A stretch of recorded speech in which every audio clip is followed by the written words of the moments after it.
Hey, Mike from Rimshot Studio here, I hope you're well. Today we're going to compare the legendary EMT 140 Reverb Plate with its plug-in equivalent, and you can decide which you prefer. I'm fortunate to have a real EMT plate at the studio. This is a 2.5 meter long by 1.5 meter high wooden box with a steel plate suspended in it, and there's a speaker at one end of the plate and some pickups at the other. That generates the reverb sound that you've probably seen in your plugins. To me, the hardware is just fantastic, but I'm interested to compare it to the plugin and see which is better. Okay, so I've got the hardware set up as an insert on Pro Tools, and I've got the plugin version as well. I'm using the Universal Audio EMT 140, which is my favorite plugin. I've got these set up on separate aux sends, and I'm sending stuff from the snare drum mic and the overhead mic to them. Okay, so I'm going to start with the EMT hardware reverb, then swap over to the plugin.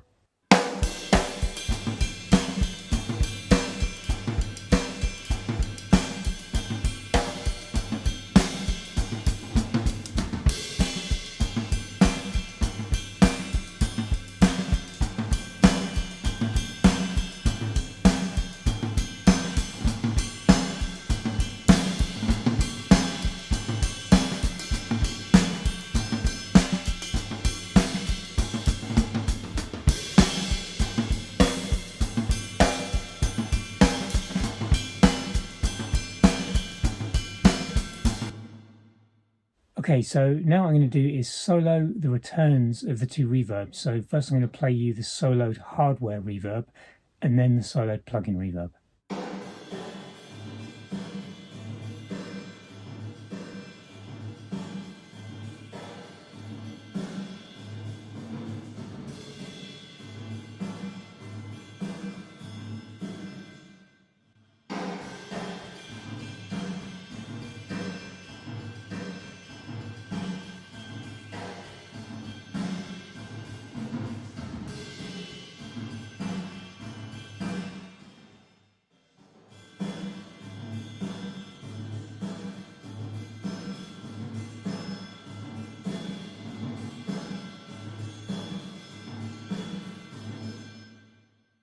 So the next example is going to be electric guitar. This is a fantastic musician called Chris Corcoran.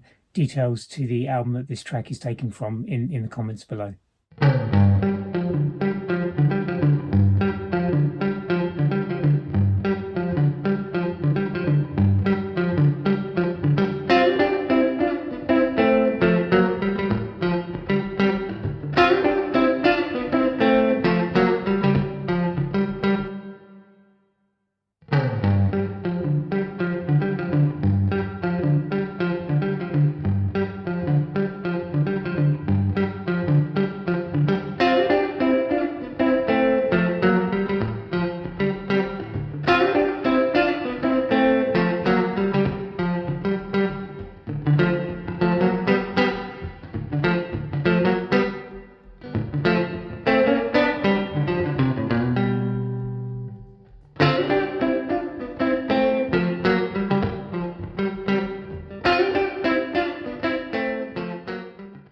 And now what I'm going to do is solo the hardware and the plugin reverb returns, same as we did with the drums, so you can hear really clearly what the difference is.